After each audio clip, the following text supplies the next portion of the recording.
நாம் இந்த பதிவில் பெயர்ச்சி அடையும் குரு பகவான் உங்கள் ராசிக்கு என்னென்ன சுப மற்றும் அசுப பலன்களை தரப்போகிறார், அதற்கான பரிகாரம் என்ன என்பதனை பற்றி விரிவாக காண்போம். உங்கள் வாழ்வில் வளமும் நலமும் செல்வ செழிப்பும் பெற எல்லாம் வல்ல இறைவனை உளமாற வேண்டி விரும்பி கேட்டுக்கொள்கிறேன். ஒருவரின் ஜாதகத்தில் எந்த கிரகம் உங்களுக்கு சாதக பலன் தருதோ இல்லையோ, ஆனால் குரு கிரகத்தின் நற்பலன்களை கொண்டவர்கள் சிறிது கஷ்டத்தை சந்தித்தாலும் வாழ்க்கையில் முன்னேறி விடுவார்கள். நவ கிரகங்களில் குரு பகவான் மங்கள கிரகமாக விளங்கி வருகிறார். ஜோதிட சாஸ்திரத்தில் குரு பகவானுக்கு தேவர்களின் குரு என்ற அந்தஸ்தும் வழங்கப்பட்டுள்ளது. இவர் நல்ல பலன்களை அளிக்கும் கிரகமாக கருதப்படுகிறார். திருமணம், மகிழ்ச்சி, குழந்தைகள், நல்ல அதிர்ஷ்டம், அறிவு, கல்வி, பேச்சாற்றல், மரியாதை, நல்ல ஒழுக்கம் ஆகியவற்றுக்கு இவர் காரணியாக உள்ளார். ஒருவரது ஜாதகத்தில் குரு பகவான் நல்ல இடத்தில் இருந்தால் அவர் வாழ்வில் மிகுந்த மகிழ்ச்சியையும் செழிப்பையும் பெறுகிறார். அவர் வெற்றியின் உச்சம் தொடுவதை யாராலும் தடுக்க முடியாது. குருவின் அருள் பெற்ற நபர்களுக்கு அறிவாற்றல் மேம்பட்டு சமூகத்தில் நல்ல கௌரவமும் பெற்றிருப்பார்கள். 12 ஆண்டுகளுக்கு பிறகு குரு பகவான் ரிஷப ராசியில் பிரவேசிக்க உள்ளார். ஜோதிடத்தில் முக்கிய கிரக பெயர்ச்சிகளில் ஒன்றாக கருதப்படுவது குரு பெயர்ச்சி. இந்த ஆண்டு குரு பெயர்ச்சி 2024 மே 1ஆம் தேதி நடக்க உள்ளது. குருவின் அமைப்பும் குருவின் பார்வையும் எப்படிப்பட்ட பலனை அள்ளித்தரும் என்பதை தெரிந்து கொள்வோம். கால சக்கரத்தில் தனுசு, மீன ராசிகளுக்கு அதிபதியான குரு பகவான் தற்போது மேச ராசியில் சஞ்சாரம் செய்து வருகின்றார். இவர் 2024ஆம் ஆண்டு மே மாதம் 1ஆம் தேதி நண்பகல் 12:59 மேச ராசியில் உள்ள கிருத்திகை 1ஆம் பாதத்தில் இருந்து ரிஷப ராசியில் உள்ள கிருத்திகை 2ஆம் பாதத்திற்கு பெயர்ச்சியாக உள்ளார். குரு பெயர்ச்சி பெறும் ஸ்தானத்தை விட குருவின் 5, 7, 9ஆம் பார்வை பெறக்கூடிய ராசிகள் மிகவும் சிறப்பான பலன்களை பெற்றிடும் என்பது ஜோதிட விதி. 2024ஆம் ஆண்டில் நடக்கும் குரு பெயர்ச்சியின் தாக்கம் அனைத்து ராசிகளிலும் இருக்கும். எனினும் சில ராசிகளுக்கு குருவின் இந்த மாற்றம் பலவித நற்பலன்களை அளித்தரும். இவர்கள் எடுத்த காரியங்கள் அனைத்திலும் வெற்றி பெறுவார்கள். நீண்ட நாட்களாக நடக்காமல் இருந்த பல விஷயங்கள் குரு பெயர்ச்சிக்கு பிறகு வெற்றிகரமாக நடந்து முடியும். இவர்களுக்கு அதிர்ஷ்டத்தின் ஆதரவு முழுமையாக இருக்கும். இந்த குரு பெயர்ச்சியானது ஒரு சில ராசிக்காரர்களின் வாழ்வை புரட்டி போட போகிறது.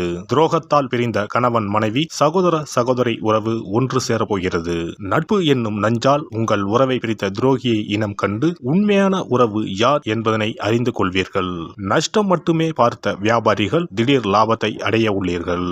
திடீர் லாட்டரி அடித்தது போல லாபம் இரட்டிப்பாகும். சனி பார்வையினால் ஏற்படும் காம சிந்தனைகள் இந்த குரு பெயர்ச்சியினால் சரியாகும். தகாத பெண் உறவை தவிர்த்து ஆன்மீக பயணத்தை தொடர்வீர்கள். சதி எதுவாக இருந்தாலும் அதை முறியடிப்பது சிவனின் விதியாகும். சிவனின் துணை இருந்தால் எதிரில் யமனே வந்தாலும் சமாளித்து வெற்றி அடையலாம். இனி உங்கள் ராசிக்கான பலன்கள் என்ன என்பதனையும் அதற்கான பரிகாரம் என்ன என்பதனையும் பார்ப்போம்.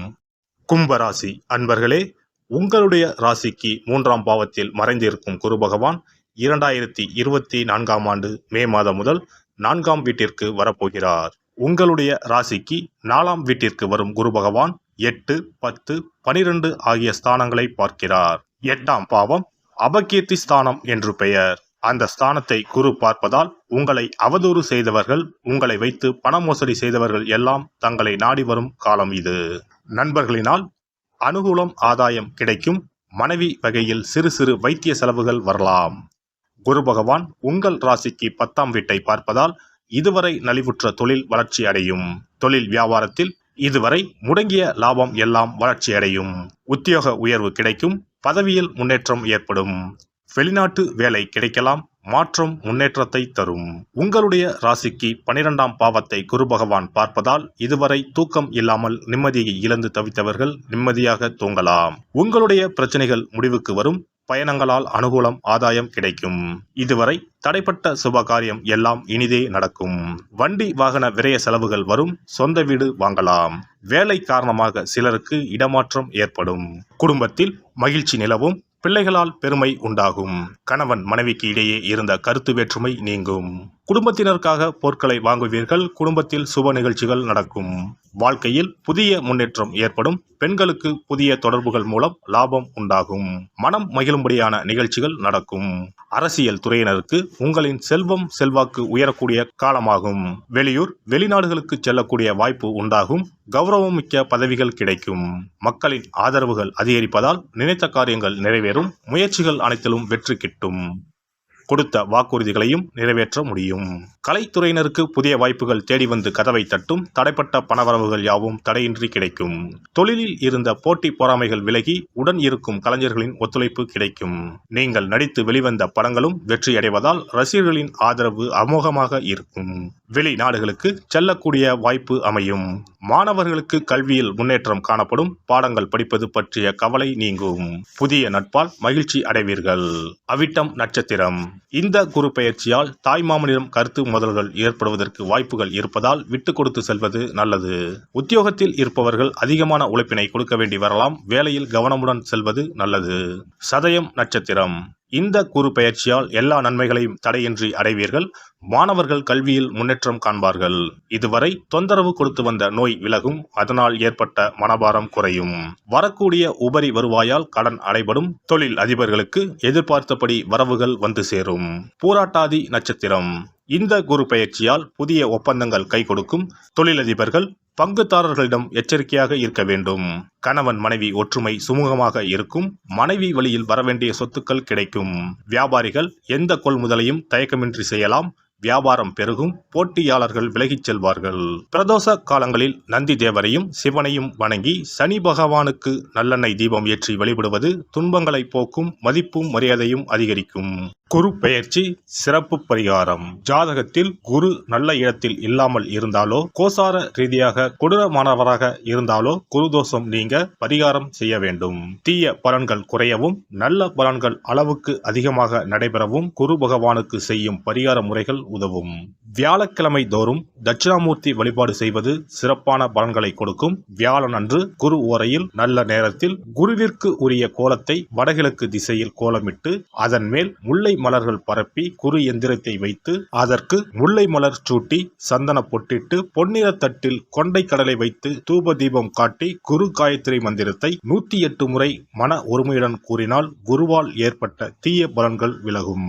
நல்ல பலன்கள் மேலும் மேலும் அதிகரிக்கும். வியாழக்கிழமை அன்று வீட்டில் நெய் தீபம் ஏற்றி வழிபடுதல். குருவுக்கு உரிய வஸ்திரம் தானியம் கொண்டு வழிபடுதல் நல்லது. வியாழன் அன்று குரு பகவானுக்கு சிறப்பு அபிஷேகம் செய்து மஞ்சள் நிற ஆடை அணிவித்து புஷ்பராகம் வெண் முல்லை மலர்களால் அலங்கரித்து குருவுக்கு உரிய மூல மந்திரத்தினை ஓதி வணங்கி வர குரு கிரக தோஷம் நீங்கும். மஞ்சள் நிற ஆடையை உடுத்துவது, புஷ்பராக மணியை அணிவது, மஞ்சள் நிற ஆடை, கடலை, தானியம் ஆகியவற்றை தானம் செய்வது, வியாழக்கிழமைகளில் விரதங்களை மேற்கொள்வது ஆகியவற்றால் குருதோஷ பரிகாரங்களை செய்யலாம். உங்களால் முடிந்த அளவிற்கு ஏழை எளியோருக்கு தானம் தர்மம் செய்தால் வாழ்க்கையில் அமைதி கிடைக்கும்.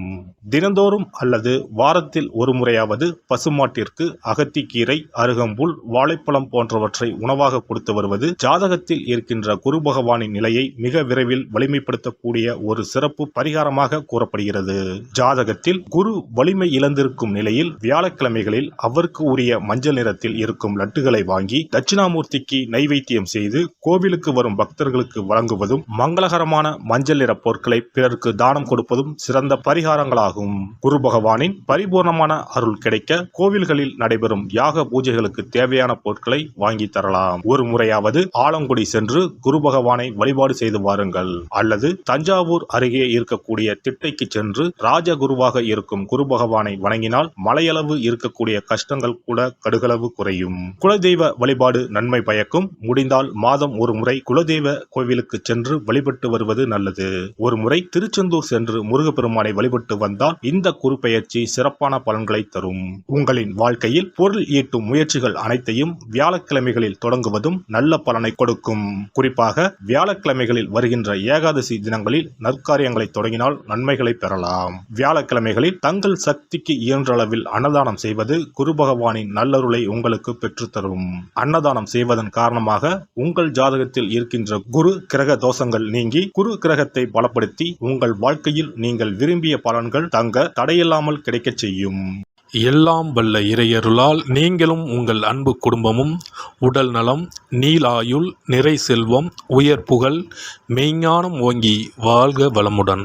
இந்த வீடியோ பதிவு உங்களுக்கு பிடித்திருந்தால் லைக் பண்ணுங்க, கமெண்ட் பண்ணுங்க, ஷேர் பண்ணுங்க, மறக்காம சப்ஸ்கிரைப் பண்ணுங்க, பக்கத்துல இருக்கிற பெல் பட்டனை கிளிக் பண்ணுங்க. நன்றி, வணக்கம். ஓம் நமச்சிவாய. சிவாய நம.